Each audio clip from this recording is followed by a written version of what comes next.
प्रभात classes YouTube channel पे आप सभी का स्वागत है। कल की क्लास में हमने राजस्थान की स्थापत्य और कला के बारे में अध्ययन किया था और पहला जो दुर्ग पड़ा था चित्तौड़गढ़, राजस्थान का जो गौरव। आज अपन इसी श्रृंखला में राजस्थान का दूसरा जो महत्वपूर्ण किला है कुंभलगढ़ का किला, इस किले के बारे में आज अपन अध्ययन करेंगे। तो कुंभलगढ़ का किला आपको बताऊँ कि ये जो किला है वो कहाँ पे स्थित है। सबसे पहले आपको ध्यान रखना है ये राजसमंद में स्थित है, राजसमंद में स्थित है। और एक चीज ये भी आपको ध्यान रखना है कि जो राजसमंद में स्थित है ये शादरी गांव के पास में स्थित है। शादरी गांव में या शादरी गांव के पास में स्थित है, राजसमंद जिले में स्थित है कुंभलगढ़ का किला। और एक चीज आपको ये भी ध्यान रखना है कि ये एक मैंने आपको कल ही पढ़ाया था, ये किस श्रेणी का दुर्ग है, तो ध्यान रखना गिरि दुर्ग है। कौन सा दुर्ग है? गिरि दुर्ग। कौन सा दुर्ग है? गिरि दुर्ग है कुंभलगढ़ का।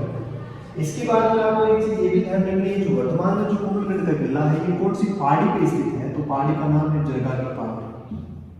जरगा की पहाड़ी, जरगा की पहाड़ी पर स्थित है। और आपको बताऊं एक चीज ये भी है कि ये मेवाड़ और मारवाड़ की जो एक सीमा है उसका क्या है? रक्षक है। मेवाड़ और मारवाड़ की सीमा का जो रक्षक है, मेवाड़ और मारवाड़ की, मेवाड़ है मारवाड़ की सीमा का रक्षक, सीमा का रक्षक। तो आप ध्यान रखना है राजसमंद जिले में स्थित है, शादरी गांव के पास में, जरगा की पहाड़ी में स्थित है, ये गिरि दुर्ग है और जो मेवाड़ और मारवाड़ की सीमा का रक्षक के नाम से इसको जानते हैं। अब अपन देखते हैं कि जो ये आपका कुंभलगढ़ किला है इसके निर्माण से संबंधित क्या क्या महत्वपूर्ण पॉइंट है परीक्षा के हिसाब से। तो अपन देखते हैं निर्माण इसका कैसे हुआ। पहले यहाँ पे जो दुर्ग था वो कैसा था और इसके ऊपर किसने इसका निर्माण कराया कुंभलगढ़ किले। तो अपन देखते हैं सबसे पहले निर्माण की बात करें तो मैं आपको बताना चाहूँगा कि एक मौर्य शासक थे संप्रति। इन्होंने क्या किया था कि अपने समय में एक खंडरनुमा एक किले का निर्माण कराया था। और एक खंडरनुमा जो किला था, आपको एक चीज ये भी ध्यान रखनी है, जो एक खंडरनुमा किला था उसका नाम मच्छेंद्रगढ़ था।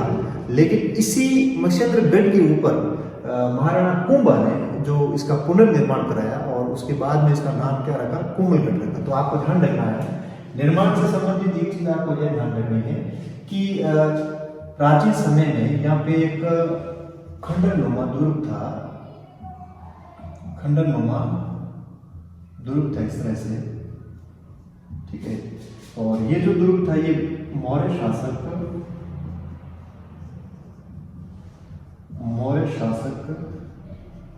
संप्रति ने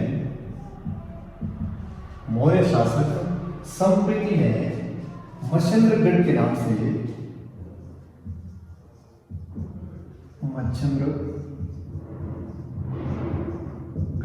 से, इससे बसाया। ध्यान रखना सबसे पहले ये मच्छेंद्रगढ़ के नाम से किन्होंने बसाया? संप्रति ने बसाया। अब जो संप्रति ने जो मच्छेंद्रगढ़ के नाम से इसको बसाया था, लेकिन आपको बताऊं कि महाराणा कुंभा ने 1448 से लेकर के 1458 इस 10 वर्षों के अंदर इन्होंने क्या किया, जो संप्रति का जो मच्छेंद्रगढ़ था इसी का इन्होंने निर्माण कराया। और क्या वर्तमान में इसको क्या अपन बोलते हैं? कुंभलगढ़ के किले के नाम से जानते हैं, ठीक है। तो आपको ध्यान रखना है महाराणा कुंभा ने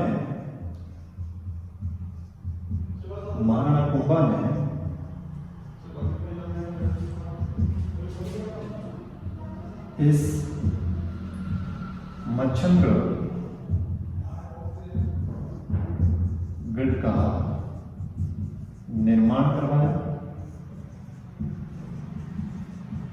और 1448 से 58 के मध्य आधुनिक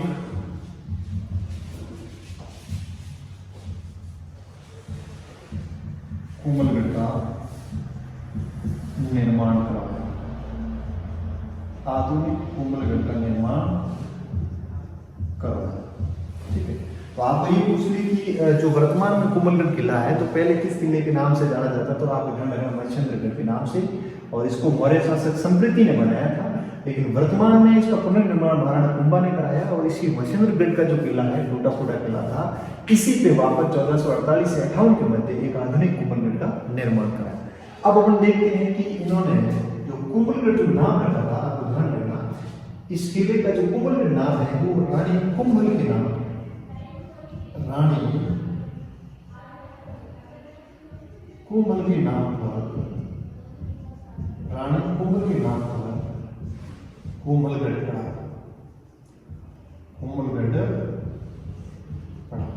ये ध्यान रखना, राणा कुंभा की रानी कोमलगढ़ के नाम से इसका नाम क्या हो गया, कोमलगढ़। ठीक है, तो निर्माण से संबंधित आपको 2-3 चीज ध्यान रखनी है। सबसे पहले संप्रति का ये किला था जिसका नाम था मच्छिंद्रगढ़ का, और इसी मच्छिंद्रगढ़ के ऊपर राणा कुंभा ने क्या किया था, इसका पुनर्निर्माण कराया, और 1448 से 58 के मध्य एक आधुनिक कोमलगढ़ का निर्माण किया, और जो कोमलगढ़ जिसका नाम है वो रानी कुंभल के नाम से इसका रखा है। अब बात करते हैं इस किले के ऊपर कौन कौन से द्वार या पोल है, द्वार ऑब्लिक पोल, द्वार ऑब्लिक पोल। जैसे हमने चित्तौड़ का किला पढ़ा था, इसी तरह से इसी किले के ऊपर कौन कौन से द्वार या पोल बने हुए हैं, तो सबसे पहले देखिए इसके ऊपर पोल है हल्ला पोल। पहला कौन सा पोल है, हल्ला पोल या फिर राम पोल। सबसे महत्वपूर्ण पोल है हल्ला पोल या राम पोल। उसके बाद में नींबू पोल, उसके बाद में भैरव पोल, हनुमान पोल, हनुमान पोल, भैरव पोल, भैरव पोल,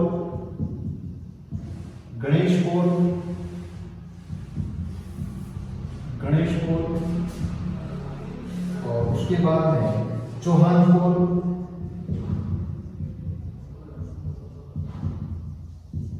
और पहागड़ा पोल, और लास्ट जो पोल है इंपॉर्टेंट है विजय पोल।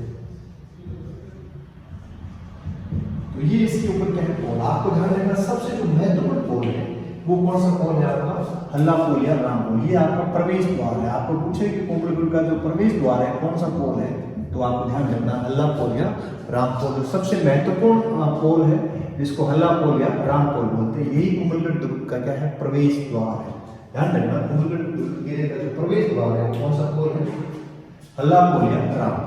और बात करते हैं इस कोमलगढ़ किले के अंदर क्या क्या विशेषता है, कौन कौन से इसके मंदिर बने हुए हैं, कौन कौन सी सत्रियां हैं। आपको इस तरह से आपको बताऊंगी कोमलगढ़ किले की क्या क्या विशेषता। तो मैं छोटी सी इसकी आकृति बना लेता हूँ कोमलगढ़ किले की।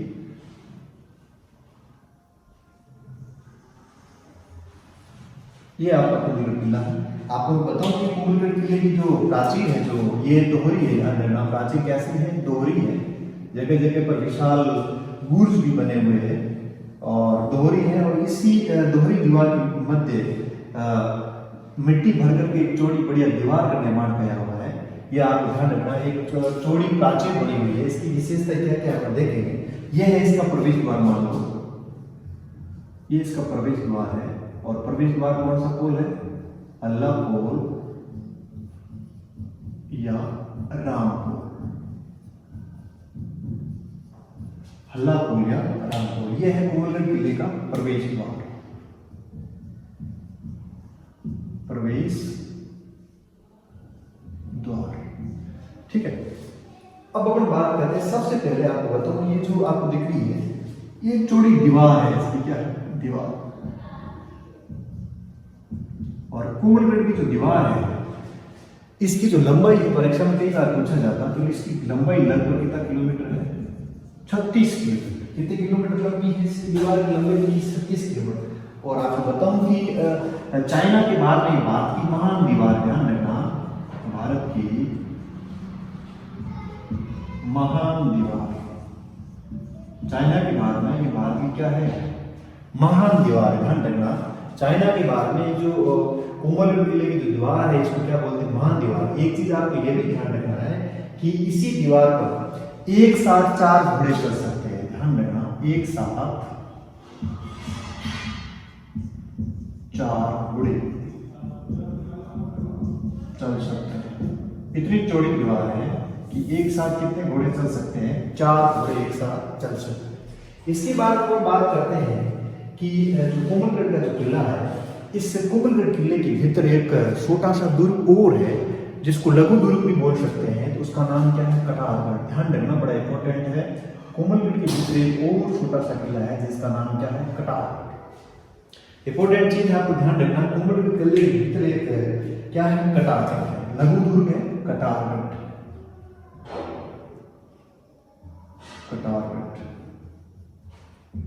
कटारगढ़ में बात करो तो आपको ध्यान रखना है कि ये कटारगढ़ है, ये कुंभा का क्या है? निवास स्थान है। ध्यान रखिए, इसको क्या बोलेंगे? कुंभा का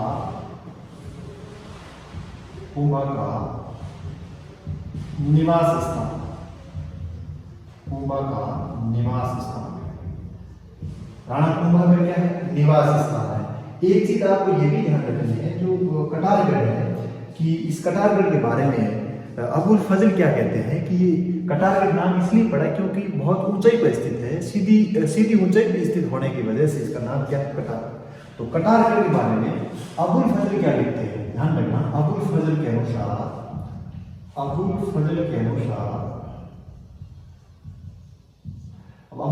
अनुसार क्या है कि ये इतना बुलंदी पर बना हुआ है कि यदि इसको अपन नीचे से देखें तो सिर की क्या है? पगड़ी पीछे की ओर गिर जाती है।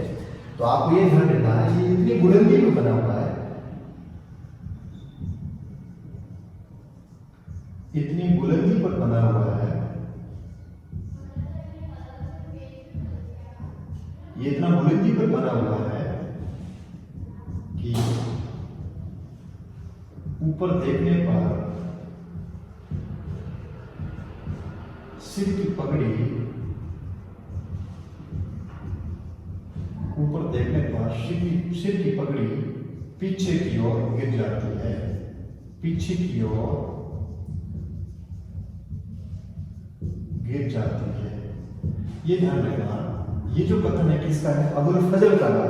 और एक चीज आपको ये भी ध्यान रखना, अबुल फजल ने चित्तौड़ के बारे में क्या कहा? गढ़ है तो चित्तौड़गढ़, बाकी सब गढ़ ही है। तो यहाँ पर अबुल फजल क्या कह रहा है? ये इतनी बुलंदी पर बना हुआ है कि ऊपर देखने पर सिर की पगड़ी पीछे की ओर गिर जाती है। ये आपको ध्यान रखना है कि अबुल फजल ने इस कटारगढ़ के बारे में एक चीज ये भी ध्यान रखना, जो कटारगढ़ है इसको क्या बोलते हैं? मेवाड़ की आंख बोलते हैं। ठीक है, मेवाड़ की आंख। मेवाड़ की आंख इसलिए बोलते हैं क्योंकि कुंभा का निवास स्थान है और कुंभा यहाँ बैठ करके पूरे मेवाड़ को देख सकता था, दूर दूर तक शत्रु को देख सकते यहाँ पे। तो काफी बुलंदी पर, इसलिए इसको क्या बोला गया है? मेवाड़ की आंख बोला गया है कटारगढ़। अब अपन बात करते हैं कटारगढ़ के भीतर भी कई महल और कई मालिया बना हुआ है। तो इसके पास में एक छोटा सा मालिया है, यहाँ पे एक छोटा सा मालिया बना हुआ है, जाली रानी का माड़िया बोलो या फिर छोटा सा इस तरह से अपन बोलते हैं घर का बाग या मकान बना, उसी टाइप से महल बना हुआ है जिसका नाम है जाली रानी का मालिया। ये ध्यान रखना, जाली रानी का मालिया। इसके बाद में इसके भीतर एक महल भी है, बड़ा इंपॉर्टेंट है, बादल महल। आपका नाम सुना होगा, बादल महल। इसके भीतर एक महल है जिसका नाम है बादल महल। क्या नाम है इसका? बादल महल।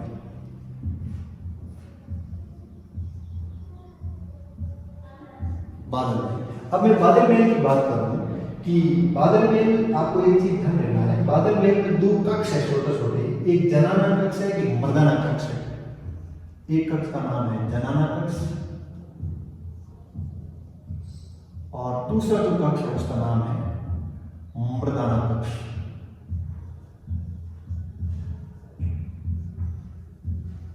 तो 2 कक्ष है, एक कक्ष का नाम जनाना कक्ष है और दूसरे कक्ष का नाम क्या है?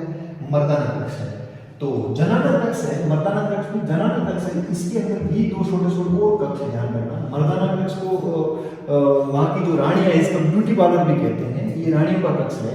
लेकिन जो जनाना कक्ष है, तो जनाना कक्ष के अंदर भी 2 भाग है, आपको ध्यान रखना है। एक श्रृंगार कक्ष है और एक जूनी कचहरी है। देखिए ना, एक श्रृंगार कक्ष, एक श्रृंगार कक्ष और दूसरा है जूनी कचहरी। ये जूनी कचहरी है, ये बड़ा इंपॉर्टेंट है हमारे लिए। देखिए सुनिए, बादल में बहुत इंपॉर्टेंट चीज है। बादल में और बादल में के अंदर दो कक्ष है, एक मर्दाना कक्ष है, एक जनाना कक्ष है। मर्दाना कक्ष के अंदर कोई भाग नहीं है, लेकिन जो जनाना कक्ष है इसके अंदर दो भाग है, दो कक्ष है। एक कक्ष का नाम संगार कक्ष है और दूसरा जो कक्ष है वो है जूनी कचहरी। ध्यान देखिए, दूसरा जो कक्ष है वो क्या है, जूनी कचहरी। अब जूनी कचहरी अपने लिए इसलिए इंपॉर्टेंट है क्योंकि इसी जूनी कचहरी के अंदर आपको मैं बताऊं कि मेवाड़ के महान शासक शौर्यवीर राणा प्रताप का जन्म हुआ था। ध्यान देखिए, यहाँ पे किसका जन्म हुआ, राणा प्रताप का जन्म हुआ। राणा प्रताप का जन्म, तो राणा प्रताप का जो जन्म स्थान है वो कौन सी कचहरी है, जूनी कचहरी। आपको बताओ 9 मई 1540 को ज्येष्ठ शुक्ला तृतीया को राणा प्रताप का जन्म हुआ। ध्यान देखिए, ज्येष्ठ शुक्ला तृतीया को राणा प्रताप का जन्म कहां पे हुआ था, कटारगढ़ के भीतर जनाना कक्ष का एक भाग है जूनी कचहरी, इसके अंदर राणा प्रताप का जन्म हुआ। ध्यान देखिए, इंपॉर्टेंट है बादल में। इसके बाद अपन बात करते हैं बादल में के बाद में कि यहाँ पे आपको पता है कि दो छोटी छोटी छतरियां हैं, दो छोटी छोटी छतरियां बनी हुई है और इन्हीं छतरियों के पास में एक कुंड है। देखिएगा, मैंने थोड़ा चित्र के माध्यम से ड्रॉ किया है। दो छोटी छोटी छतरियां हैं, इसके पास एक कुंड है और इस कुंड का नाम है मामादेव कुंड। ध्यान देखिए, मामादेव कुंड। कौन सा कुंड है, मामादेव कुंड है। ध्यान देखिए, दो छोटी छोटी छतरियां हैं और छतरियों के पास में कुंड है, मामादेव कुंड। और बड़ा इंपॉर्टेंट है, ध्यान देखिए, जो मामादेव कुंड है यहीं पर राणा कुंभा की हत्या की थी उसके बेटे उदा ने। ध्यान रखिए, इसी कुंड में राणा कुंभा की हत्या की थी किसने, उदा ने। और इसीलिए मेवाड़ का शासक है जो उदा 1468 में हत्या हुई थी। 1468 से लेकर के 1573 तक शासन किया था उदा ने। और मेवाड़ का जो उदा है वो पितृहंता शासक के नाम से जाना जाता है। ध्यान रखिए, जो मामादेव कुंड है, कुंभा की हत्या उसके पुत्र उदा ने की। तो ये जो जगह है यहीं पे कुंभा की हत्या उसके पुत्र उदा ने की थी। तो ये जो मामादेव कुंड है, यहाँ कुंड बना हुआ है और इस कुंड के पास में मैंने आपको दो छोटी छोटी छतरियां बताई है। तो एक छतरी महाराणा कुंभा की है, एक छतरी महाराणा कुंभा की है और सेकंड छतरी दिख रही है ये राजकुमार, ये उड़ना राजकुमार। ध्यान देखिए, आपको बताऊंगा उड़ना राजकुमार कौन है। उड़ना राजकुमार की है, 12 खंभों की छतरी है उड़ना राजकुमार। जो उड़ना राजकुमार है ये कौन है, पृथ्वीराज सिसोदिया है। कौन है उड़ना राजकुमार, पृथ्वीराज सिसोदिया। ध्यान रखिए, उड़ना राजकुमार कौन है, पृथ्वीराज सिसोदिया। पृथ्वीराज सिसोदिया को क्या बोला गया है, उड़ना राजकुमार इसलिए बोला गया है, ये द्रुत गति से भागता है, इसकी जो क्षमता है दौड़ने की ज्यादा, इसलिए नाम क्या है, उड़ना राजकुमार। और ये जो कितने खंभों की छतरी है, 12 खंभों की। ध्यान रखिए, 12 खंभों की छतरी है, 12 खंभों की छतरी। कितने खंभों की है, 12 खंभों की छतरी है। तो पृथ्वीराज सिसोदिया, इसको उड़ना राजकुमार भी बोलते हैं, इसकी 12 खंभों की क्या है, ये छतरी, आपको ध्यान रखना है। इसके अलावा आप एक चीज ये भी देखते हैं कि मैं आपको बताना चाहूंगा कि इसी जो कोमलगढ़ है, आपको पता है कि इसी कोमलगढ़ में किसका राज्याभिषेक हुआ था, 1537 के अंदर, 1437 में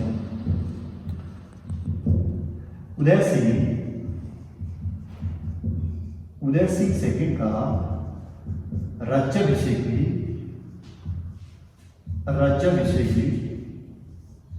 यही हुआ। ठीक है, तो उदय सिंह का जो राज्याभिषेक है वो भी इस कोमलगढ़ दुर्ग से हुआ। और एक चीज आपको ये भी ध्यान रखनी, महाराणा प्रताप ने जो हल्दी घाटी का युद्ध लड़ा था उसकी जो सारी रणनीतियां कहां से बनी थी, इस कोमलगढ़ दुर्ग से बनी थी, ये भी आपको ध्यान रखना। इसके अलावा एक अपन प्रशस्ति की बात करते हैं, जो कोमलगढ़ प्रशस्ति इसका अपन बात करते हैं। थोड़ा सा देखिए, परीक्षा के अंदर यहाँ से भी क्वेश्चन पूछा जाता है।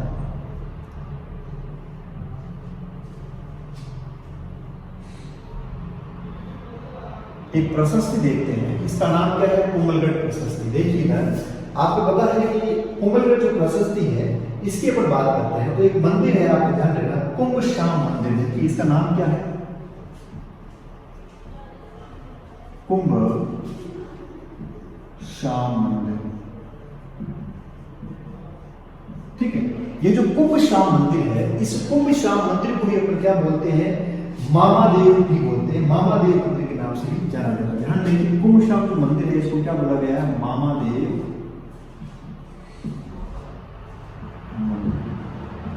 तो कुंभ श्याम जो मंदिर है, यहाँ पर एक प्रशस्ति लगी हुई है, संस्कृत भाषा में उसका उल्लेख है, आपको ध्यान रखना है। जो कुंभ श्याम मंदिर या मामादेव मंदिर है उसके पास में प्रशस्ति लगी हुई है 5 काली शिलाओं पर। ध्यान रखना, जो काली 5 काली शिलाओं पर एक प्रशस्ति है। कौन सी भाषा में है? संस्कृत भाषा में है, ध्यान रखना। तो संस्कृत भाषा में एक प्रशस्ति है जिसका नाम है कोमलगढ़ प्रशस्ति। ध्यान देखिए, कौन सी प्रशस्ति है? कोमलगढ़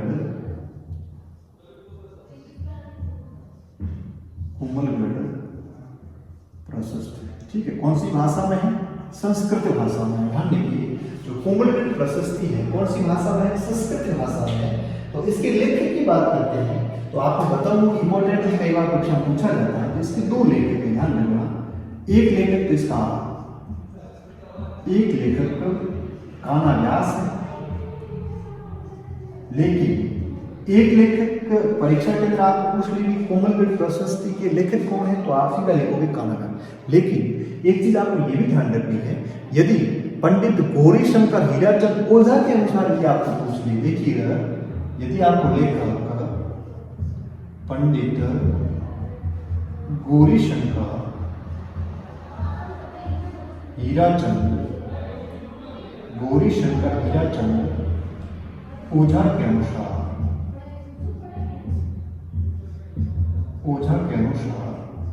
यदि आपको लेखक पूछ ले तो इसका जो इसके अनुसार लेखक है वो कौन है? महेश दास। ध्यान रखना, कौन है? महेश दास। यदि आपको पूछ ले पंडित गौरीशंकर हीराचंद ओझा के अनुसार, यदि आपको कोमलगढ़ प्रशस्ति का पूछ ले तो इसकी जो लेखक है वो कौन है? महेश दास। और यदि आपको सीधा पूछ ले इसके लेखक कौन है? कान्हा व्यास। तो ध्यान रखना है, मंदिर है जिसका नाम क्या है? कुंभ श्याम मंदिर या मामादेव मंदिर। और इसी मंदिर के पास एक संस्कृत भाषा में 5 काली शिलाओं की प्रशस्ति लिखी हुई है और उस प्रशस्ति का नाम क्या है? कोमलगढ़ प्रशस्ति है। इसके लेखक की बात करें तो यदि आपको सीधा पूछ ले तो इसके लेखक कौन है? तो कान्हा व्यास है। लेकिन पंडित गौरीशंकर हीराचंद ओझा के अनुसार पूछे तो कौन है? महेश दास। ठीक है, इसके बाद में ये भी एक चीज देखते हैं कि जो आपका कोमलगढ़ किला है इसको केवल एक बार भेजा गया है। ध्यान रखिए, केवल एक बार इसको भेजा है। बात करते हैं, आपको देखिए 1400, देखिए 1400 जब ये चीज, आपको एक चीज ये भी ध्यान रखनी है, जब राणा प्रताप का जो जन्म हुआ था, और आपको एक चीज ये ध्यान रखना कि जब राणा प्रताप का जन्म हुआ था तो राणा प्रताप का जन्म 1540 में हुआ था, लेकिन जो हल्दी घाटी का युद्ध हुआ था 1576 में, इसको केवल एक बार भेजा गया है। वो भेजा गया आपका 1578। कब भेजा गया है? 1578 के अंदर। ध्यान रखिए, 1578 के अंदर इसको भेजा गया है। तो जब इसको भेजा गया था तो अकबर का एक सेनापति था शाहबाज द्वारा छीन लिया गया। शाहबाज द्वारा राणा प्रताप से किला छीन। ध्यान रखिए, शाहबाज द्वारा इस राणा प्रताप से किला 1578 के अंदर छीन लिया। लेकिन कहते हैं कि थोड़े समय के लिए इनके पास में रहा था, वापस से राणा प्रताप ने इसको प्राप्त कर लिया था। तो एक बार इसको भेजा गया है, किसके द्वारा? शाहबाज के द्वारा इसको एक बार भेजा गया है, जिसका आपको ध्यान रखना है। और इसके अलावा एक इम्पोर्टेंट चीज ये भी है, क्योंकि मैंने आपको बताया कि राणा प्रताप का जन्म दिया हुआ है और उदय सिंह सेकंड का जो राज्याभिषेक हुआ था वो भी इसी दुर्ग से हुआ था। उदय सिंह का राज्याभिषेक भी आपको मैंने बताया था 1537 के अंदर। तो ये भी राज्याभिषेक भी कहाँ से हुआ था, यहीं से हुआ था अपना उसका उदय सिंह जी का। तो ये चीजें हैं, कई सारी चीजें आपको ध्यान रखनी है, ठीक है। तो कोमलगढ़ किला है तो इसको आप थोड़ा ढंग से पढ़ोगे तो सारी चीज आपको क्लियर हो जाएगी। मैंने आपको मुख्य मुख्य जो चीजें थी इसकी कोमलगढ़ दुर्ग के बारे में बताने का प्रयास किया। धन्यवाद।